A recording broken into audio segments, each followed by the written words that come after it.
नमस्कार मित्रांनो, स्वागत आहे सर्वांचं ॲग्रिकल्चर इंडिया ब्लॉग यूट्यूब चॅनलमध्ये. तर पहा मित्रांनो, आज आपण या व्हिडिओच्या माध्यमातून पाहणार आहे जे गव्हाचे अवशेष आहे त्याच्यापासून खूप चांगल्या प्रकारचं खत तयार होतं आणि ते खत कसे तयार करायचे याची सविस्तर माहिती आपण व्हिडिओच्या माध्यमातून पाहणार आहे. आणि दुसरी गोष्ट, गव्हाचे अवशेष जाळल्यामुळे आपल्या जमिनीचा, आपल्या शेतीचा काय तोटा होतो ही सुद्धा माहिती आपण या व्हिडिओच्या माध्यमातून पाहणार आहे. तर त्यासाठी मित्रांनो, माझा हा व्हिडिओ आपण नक्की शेवटपर्यंत पहा आणि नवीन असेल तर चॅनलला सबस्क्राईब करा. तर पहिल्या प्रथम मित्रांनो पाहूया आपण आता हे गव्हाचं काड. असंच शेतामध्ये जाळल्यानंतर काय तोटे होतात. तर पहा, गव्हाचे जे काड असतं हे जाळणे जरी सोपी पद्धत वाटत असली तरी त्याचा शेतीवर आणि पर्यावरणावर जो होणारा परिणाम आहे तो अत्यंत घातक आहे. त्याचे मुख्य तोटे मित्रांनो खूप घातक आहेत. तर जमिनीच्या वरच्या थरात पिकाला आवश्यक असणारे अनेक मित्र जीवाणू आणि गांडूळ असतात. औषध जाळल्यामुळे निर्माण होणाऱ्या प्रचंड उष्णतेमुळे हे उपयुक्त जीवाणू मरतात आणि यामुळे जमिनीची नैसर्गिक सुपीकता कायमची कमी होऊ शकते. जमिनीचा सेंद्रिय कार्ब हा जमिनीचा आत्मा मानला जातो. काड जाळल्यामुळे जमिनीतील सेंद्रिय पदार्थाचे कोळशात रूपांतर होते आणि पोषक तत्वे नष्ट होतात. सेंद्रिय कार्ब कमी झाल्यामुळे जमीन कडक बनते आणि तिची उत्पादन घटते.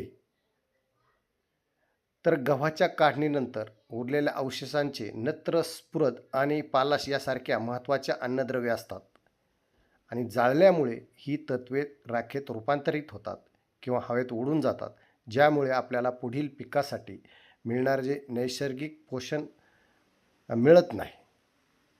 केवळ मित्रांनो, हे गव्हाचं काड जाळल्यामुळे एवढा आपल्या शेतीचा तोटा होऊ शकतो. जेव्हा आपण अवशेष मातीत कुजवून त्याचे खत करतो तेव्हा जमीन भुसभुशीत होते आणि पाणी धरून ठेवते. याउलट ते जाळल्यामुळे जमीन ताठर आणि पाणी शोषून न घेणारी हार्ड बनते, ज्यामुळे बाष्पीभवनाचा वेग वाढतो. काड जाळल्यामुळे मोठ्या प्रमाणात कार्बन डायऑक्साईड, कार्बन मोनॉक्साईड आणि मिथेन यासारखे विषारी वायू उत्तेजित होतात आणि यामुळे धूर निर्माण होऊन श्वसनाचे आजार वाढतात आणि पर्यावरणातील उष्णता वाढण्यास मदत होते. मित्रांनो, खूप याच्यामुळे आपल्या जमिनीचा तोटा होऊ शकतो. जमिनीचा पोत, जमीन कडक आणि नापीक बनते. जमीन भुसभुशीत असते केवळ औषध कुजल्यामुळे आणि औषध जाळल्यामुळे. आपण पाहणार आहेत आता. तर मित्र जे जीवाणू आहेत ते उष्णतेमुळे मरतात, म्हणजे औषध जाळल्यामुळे मरतात आणि औषध कुजवल्यामुळे त्यांची संख्या वाढते. दुसरी गोष्ट, जमिनीला जास्त पाणी लागते औषध जाळल्यामुळे आणि जमिनीचा जे क्षमता आहे ती ओलावा टिकून ठेवण्याची क्षमता वाढते. केवळ कशामुळे? तर मित्रांनो, आपण जे अवशेषाचं खत केलं त्याच्यामुळे. दुसरी गोष्ट, रासायनिक खतावर जास्त खर्च होतो औषध जाळल्यामुळे आणि तेच जर आपण त्याचं खत बनवलं तर खतावरील खर्च 30 ते 40% कमी होतो. केवळ कशामुळे? तर आपण हे कुजवल्यामुळे. तर मित्रांनो, अशा पद्धतीनं हे आपण जे गव्हाचे अवशेष आहे, जे गव्हाचं काड आहे, जे जाळल्यामुळे आपल्या शेतीचा किती प्रकारे खूप मोठा तोटा होतो, तेच मित्रांनो मी तुम्हाला ह्या व्हिडिओच्या माध्यमातून दाखवून दिलेलं आहे. आणि जर आपणाला हा सर्व तोटा जर टाळायचा असेल आणि आपल्याला जर गहू काढणीनंतर त्या शिल्लक अवशेषांचे जर खत बनवायचे असेल तर त्यासाठी आता खूप साधी आणि सोपी पद्धत आपण या व्हिडिओच्या माध्यमातून पाहणार आहे. तर आपण नक्की व्हिडिओमध्ये शेवटपर्यंत टिकून राहा, म्हणजे खूप छान सुंदर माहिती आपल्याला मिळेल. तर मित्रांनो, आता अवशेषाचे बारीक तुकडे करायचे आपल्याला. तर कसं करायचं आहे? तर आपल्याकडं गहू काढणे तर जे शेतात काड उरते, जे जाड उंच काड्या उरतात, ते काय करायचं, आपल्याला त्याच्यावरती रोटर फिरवायचा आहे. त्याचे बारीक बारीक तुकडे करून घ्यायचे आहेत आणि जेवढे बारीक तुकडे होतील तेवढे लवकर कुजण्यास मित्रांनो मदत होते. त्याच्यामुळे हे बारीक तुकडे करून घेतल्याच्या नंतर रोटरने मग त्याच्यावरती मित्रांनो वेस्ट डिकंपोजर किंवा मग जीवामृताचा वापर करायचा. तर तो वापर कशा पद्धतीने करायचा हे आपण पाहणार आहोत. तर गव्हाचे काड कडक असल्यामुळे ते कुजायला वेळ लागतो. त्यामुळे वेस्ट डिकंपोजर आणि काय करायचं, वेस्ट डिकंपोजर आहे ना, डिकंपोजर एका 200 लिटर पाण्यात घ्यायचं आहे. 200 लिटर टिपाड घ्यायचं आहे. त्याच्यामध्ये 200 लिटर पाणी घ्यायचं आहे आणि त्याच्यात ते वेस्ट डिकंपोजरचं त्यात वेस्ट आणि बाटली ते एक बाटली टाकायची आहे आणि 2 किलो गूळ घ्यायचा आहे. मित्रांनो, हे एक बाटली आणि 200 लिटर पाणी आणि 2 किलो गूळ याचं मिश्रण मित्रांनो द्रावण तयार करायचं आहे आपल्याला. आणि हे द्रावण 7 दिवस सावलीत ठेवायचं आहे चांगलं ढवळून. नंतर मित्रांनो 7 दिवस ठेवल्याच्या नंतर आपल्याला ते जे आपण गव्हावरती हे केलेलं आहे, कुट्टी केलेली आहे, त्याचा जो रोटर मारलेला आहे, तर त्याला काय करायचं मित्रांनो, अगोदर चांगलं ओलं करून घ्यायचं आहे. मग ते तुम्ही ठिबकच्या साहाय्याने फवाऱ्याच्या साहाय्याने करू शकता किंवा तसं शेतामध्ये वाफ्यामध्ये पाणी सोडून ते चांगलं ओलं करू शकता. आणि मग त्याच्यानंतर मित्रांनो आपल्याला काय करायचं आहे, तर हा जे आपण वेस्ट डिकंपोजर जो फवारा बनवलेला आहे, जो आपण त्याचं द्रावण बनवलेलं आहे मित्रांनो, ते द्रावण आपल्याला पंपाच्या साहाय्याने किंवा आपल्याकडं दुसरं काही माध्यम असेल पाण्याच्या साहाय्यानं ह्या सर्व पाष्टावरती आपल्याला गबाळावरती सोडायचं आहे.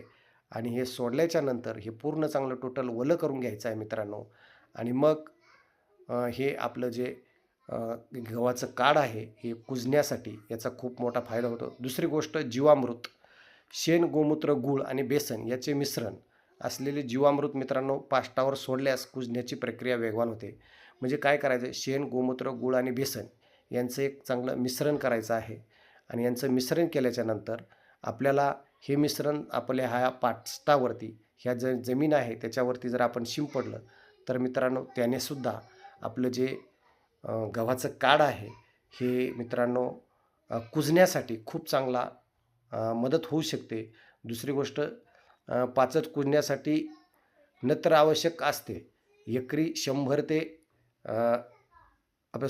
10 ते 15 किलो युरियाचं जे पाणी आहे हे पाष्टावर जर आपण टाकलं तरी ही जीवाणूची संख्या वाढून पाचट लवकर काळे पडते आणि कुजण्यास मदत होते. तर हे पाष्टावर द्रावण फवारल्यानंतर नांगरणी किंवा रोटाव्हेटरने ते मातीत नीट मिसळून घ्यावे आणि जमिनीला पाणी द्यावे आणि ओलावा असल्यास 25 ते 30 दिवसात मित्रांनो हे उत्तम खत तयार होते. तर ही अशी खूप चांगली सोपी आणि साधी पद्धत आपण याच्यामधून आपल्याला सांगितलेली आहे. तर मित्रांनो, सेंद्रिय कार्बात वाढ होते. गव्हाच्या अवशेषामुळे तयार झालेल्या खतांमुळे जमिनीतील सेंद्रिय कार वाढतो आणि पिकांच्या वाढीसाठी मुख्य आधार आहे. जमिनीचा पोत सुधारतो. हे खत मातीत मिसळल्यामुळे जमीन भुसभुशीत होते आणि ज्यामुळे मुळांची वाढ जोमाने होते आणि हवेचे खेळते प्रमाण वाढते. पाणी धरून ठेवते. कुजलेल्या पाष्टामुळे जमिनीची पाणी धरून ठेवण्याची क्षमता वाढते आणि ज्या पिकाला कमी पाण्याचा तग धरता येतो. आता हे खत जमिनीत गांडूळ खत आणि मित्रजीवाणूंच्या अन्नाचे काम करते, ज्यामुळे नैसर्गिकरित्या ही जमीन सुपीकता वाढते.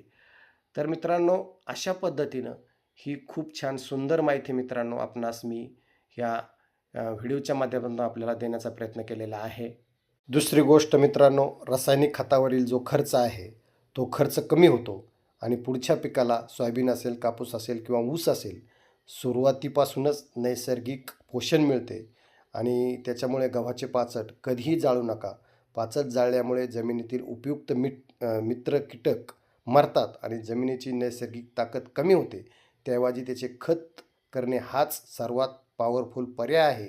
तर मित्रांनो, तसंही बी आपण 1-2 महिने पावसाळा होऊस तर या जमिनीमध्ये कोणतंही पीक करत नाही. तर नक्की मित्रांनो, हा प्रयोग आपल्या गव्हातील काळासाठी करून बघा आणि तुम्हाला माझा हा व्हिडिओ कसा वाटला नक्की एक कमेंट करून सांगायचं आहे मित्रांनो.